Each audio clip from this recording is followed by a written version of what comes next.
Hi viewers, welcome to our channel. ప్రస్తుతం మనతో పాటు దాము బాలాజీ గారు సీనియర్ జర్నలిస్ట్ ఉన్నారు. వారితో ఒకసారి మాట్లాడదాం. సార్ నమస్కారం సార్. నమస్తే. సార్, మావోయిస్ట్ కీలక నాయకురాలు నార్ల శ్రీవిద్య అనే మావోయిస్ట్ అరెస్ట్ అవ్వడం జరిగింది సార్. ఇక్కడే హైదరాబాద్ మియాపూర్ పోలీసులు అరెస్ట్ చేసినట్టుగా తెలుస్తుంది. అసలు ఎలా పట్టుకున్నారు పోలీసులు? అండ్ ఈ నేపథ్యంలో ఒకసారి ఆమె గురించి, ఆమె మావోయిస్ట్ మొత్తం ఆ జర్నీ గురించి ఒకసారి చెప్తారా? యాక్చువల్గా నార్ల శ్రీవిద్య అనే మావోయిస్టు లీడర్ను, స్టేట్ కమిటీ మెంబర్ ఆమెను ఒక 4 రోజుల ముందు సాయుధులైన కొంతమంది మఫ్టీలో ఉన్న అంటే ఆయుధాలు పట్టుకొని మఫ్టీలో ఉన్న వాళ్ళు కొంతమంది వచ్చి బలవంతంగా ఎత్తుకుపోయారనేది వాళ్ళ నాన్న ఆరోపించాడు. వాళ్ళు ఎవరో తెలీదు, పోలీసులా లేకపోతే వేరే వ్యక్తులా అనేది తెలీదు, ఎత్తుకుపోయారు అని చెప్పారు. దాంతో పౌర హక్కుల సంఘాలు ప్రకటనిచ్చాయి. అట్లాగే పీస్ డైలాగ్ కమిటీ అధ్యక్షుడిగా ఉంటున్న జస్టిస్ చంద్రకుమార్ కూడా ప్రకటించారు. ఆమెను పోలీసులు అయితే కోర్టులో ప్రవేశపెట్టాలి, లేదంటే ఎవరన్నా వెతుకుపోయింటే పోలీసులు దాన్ని ఫైండ్ అవుట్ చేసి ఆమెను రక్షించాలి అని చెప్పారు. రేవంత్ రెడ్డి కూడా దీంట్లో ఇన్వాల్వ్ అవ్వాలి, దీని మీద ఆయన చర్య తీసుకోవాలని కూడా ప్రకటించారు.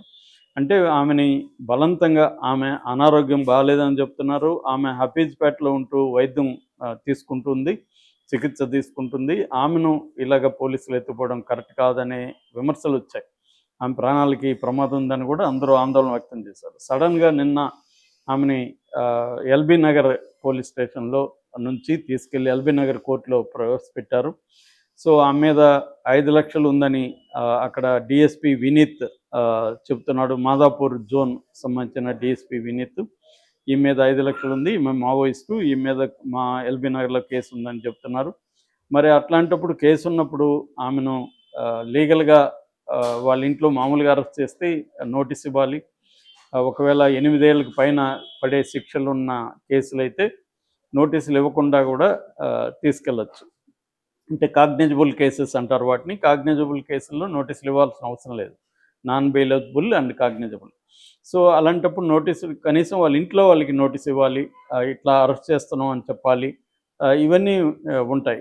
అంటే ప్రొసీజరల్ నామ్స్ ఉంటాయి. ఆ ప్రొసీజర్ నామ్స్ని ఏది కూడా పాటించకుండా మఫ్టీలో ఆయుధాలు తీసుకెళ్ళి ఒక వ్యక్తిని బలవంతంగా, మహిళను అది కూడా పట్టుకెళ్ళడం అనేది ఖచ్చితంగా అది రాంగ్.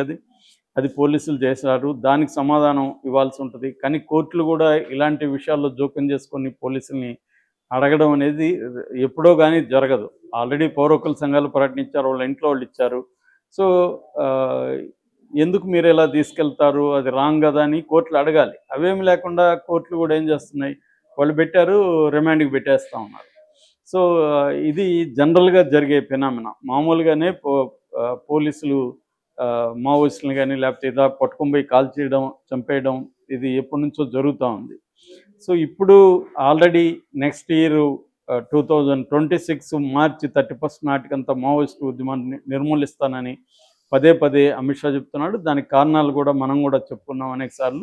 అడవుల్లో మైన్స్, అనేక గనులు ఇవన్నీ ఉన్నాయి. దానికి సంబంధించి అనేక కంపెనీలు, ముఖ్యంగా అదానీ కంపెనీ అక్కడ వెళ్తుంది. దానికి సంబంధించి 8 లక్షల చెట్లు కొట్టేయాలని ప్రోగ్రామ్ వేసుకున్నారు. ఆల్రెడీ 1 lakh ట్రీస్ కొట్టేస్తున్నారు. ఈ నేపథ్యంలో మావోయిస్టులు వీళ్ళకి అడ్డుగా ఉన్నారు కాబట్టి మావోయిస్టులను తొలగించుకుంటే అక్కడ ట్రైబల్స్ ఉద్యమాలు చేస్తున్నప్పటికీ వాళ్ళని అంచేయడం పెద్ద విషయం కాదనేది ప్రధానమైన ఎయిమ్ అది. సో ఈ నేపథ్యంలో ఎవరు మావోయిస్టులు ఏరి మావోయిస్టులని చంపేయడం కానీ లేకపోతే వాళ్ళని ఫోర్స్ఫుల్గా సరెండర్ చేయించుకోవడం కానీ ఇవన్నీ చేస్తున్నారు. సో ఈ నేపథ్యంలో ఈమెని తీసుకెళ్లారు. ఈమె ఎట్టకేలకైతే ఆమెను కోర్టు అయితే పెట్టారో అదొక మంచి పరిణామంగా చెప్పుకోవచ్చు. అది తెలంగాణ కాబట్టి, ఏ ఛత్తీస్గఢ్లో అయితే ఆమెని ఇప్పటికీ వేరే రకంగా చేసి ఉండేవాళ్ళు. తెలంగాణలో కొంత కాంగ్రెస్ గవర్నమెంట్ ఉండడం వల్ల కూడా కావచ్చు, రేవంత్ రెడ్డి కూడా కొంత ఈ విషయంలో సాఫ్ట్గా ఉన్నాడు, కగార్ విషయంలో కూడా. అట్లాగే ప్రతిపక్షాలు కూడా సాక్షాత్తు కేసీఆర్ కూడా తీర్మానం కూడా చేశారు ఆపరేషన్ కగార్ ఆపాలని.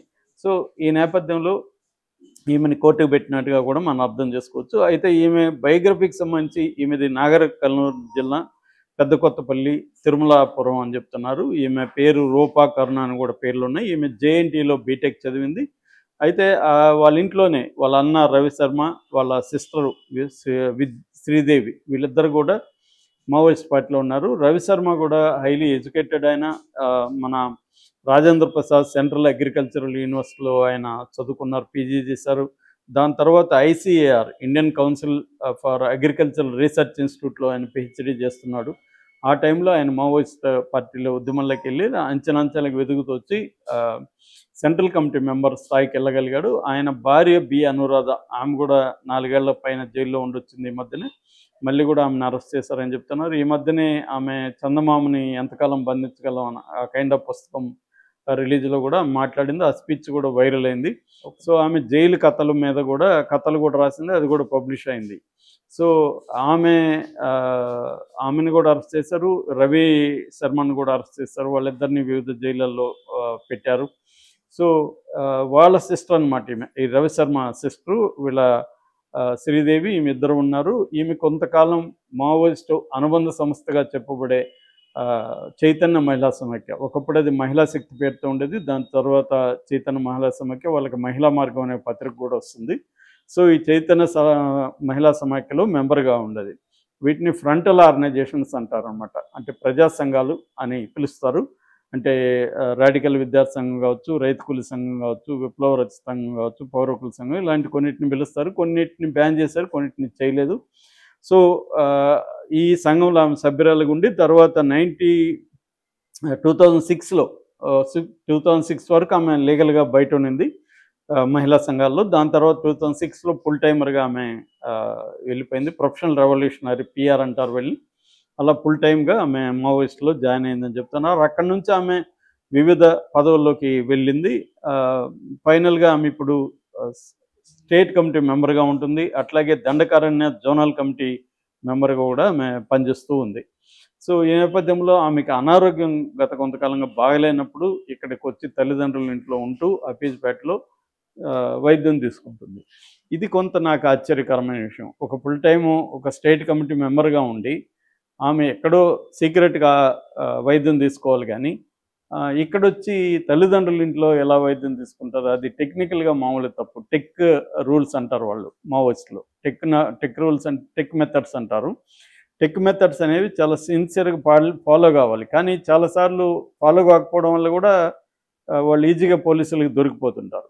సో ఈమె కూడా ఆ రకమైన తప్పు చేసినట్టుగానే కనబడుతుంది మామూలుగా అయితే. అంటే మనకి అనేక విషయాలు నాకు తెలియదు, బట్ మనం చూస్తే పబ్లిక్ డొమైన్లో ఉన్న ఇన్ఫర్మేషన్ బట్టి కానీ చూస్తే మామూలుగా తల్లిదండ్రుల మీద నిఘా పెడతారు ఖచ్చితంగా పోలీసులు. ఎప్పుడో ఒకసారి తల్లిదండ్రులను కాంటాక్ట్ చేస్తారని తల్లిదండ్రుల్ని, దగ్గర బంధువుల ఇళ్ళ మీద వాళ్ళ మీద నిఘా పెడతారు. వాళ్ళ ఫోన్ ట్యాపింగ్లు ఉంటాయి, వాళ్ళ మీద నిఘా పెడతారు. సో అట్లాంటి అది తెలుసు వాళ్ళకి కూడా, మావోయిస్టులకు తెలుసు. మరి ఈమె ఎట్లా వచ్చింది? అలాగా రావాలనుకున్నప్పుడు సరెండర్ అవ్వడము, కోర్టులో పోయి సరెండర్ అవ్వడము, ఏదన్నా చేయాలి. ఆమెకు తెలిసి ఉంటుంది మామూలుగా. మరి ఎందుకు వచ్చి అక్కడ ఉన్నిందో తెలియదు. అక్కడ ఉన్నప్పుడు ఖచ్చితంగా వాళ్ళు పట్టుకోకుండా ఎందుకుంటారు? పట్టుకుంటారు. అలాగా ఈమె దొరికినట్టుగా అర్థమవుతుంది. సో ఒక మావోయిస్టు ఫ్యామిలీ వాళ్ళది. వాళ్ళందరూ కూడా వాళ్ళ ఇంట్లో ముగ్గురు కూడా పిల్లలు హైలీ ఎడ్యుకేటెడ్ ఉండి కూడా మావోయిస్ట్ పార్టీలో పనిచేశారు. సో దానికి సంబంధించి వీళ్ళందరికీ తెలిసివి మనం మావోయిస్ట్ పార్టీలో పనిచేస్తున్నప్పుడు చావుకు సిద్ధమై ఉంటారు కాబట్టి అరెస్ట్ అనేది పెద్ద విషయం కాదు. కాకపోతే ఏంటంటే గవర్నమెంట్ అనేది ఈ రాజ్యాంగానికి కట్టుబడి పనిచేయాలి. రాజ్యాంగానికి కట్టుబడి పనిచేయని వాళ్ళ విషయంలో కూడా రాజ్యాంగానికి కట్టుబడి పనిచేయాలి. చాలామంది లాజిక్లు ఏం చెప్తారంటే మావోయిస్టులు రాజ్యాంగానికి పనిచేయట్లేదు కదా, గవర్నమెంట్ పనిచేయాలంటారు. పనిచేయాలని ఎందుకు అడుగుతారు మీరు అంటారు. అది మరి రాజ్యాంగంలో అలా లేదు. రాజ్యాంగం ప్రకారం ఏంటంటే రాజ్యాంగాన్ని వ్యతిరేకించే వాళ్ళ పట్ల కూడా నువ్వు రాజ్యాంగబద్ధంగా ఉండాలి అనేదే ఉంటుంది. సో మావోయిస్టులు పైగా వాళ్ళేమి ప్రొఫెషనల్ కిల్లర్సో ఇంకొకరో కాదు, వాళ్ళేమి భూ కబ్జాలో ఇంకొకటి చేసేవాళ్ళు కాదు. వాళ్ళు నమ్మిన సిద్ధాంతం ప్రకారం వాళ్ళు ట్రైబల్ పీపుల్కి అండగా నిలబడి పనిచేస్తున్న వాళ్ళు. సో వాళ్ళతో వాళ్ళని ఒక పొలిటికల్ పార్టీగా చూడాలనేది డిమాండ్ ఉంది. ఏదేమైనా వాళ్ళని ఒకవేళ నువ్వు సాయుధ పోరాటం చేస్తున్నారు కాబట్టి, వాళ్ళ దగ్గర ఆయుధాలు ఉన్నాయి కాబట్టి, వాళ్ళు అక్రమంగా ఉన్నారు కాబట్టి నేను వాళ్ళని అలాగ చూడను అనుకున్నప్పుడు లీగల్గా నువ్వు అరెస్టులు చేయడం అవి చేయాలి కదా తప్ప ఇలాగ ఎత్తుకుపోవడం అనేది కరెక్ట్ కాదు. అయితే రేవంత్ రెడ్డి ప్రభుత్వం ఉండడం వల్ల మాత్రమే ఆమె ఇవాళ బతికిందని మనం చెప్పవచ్చు. Okay sir, thank you so much.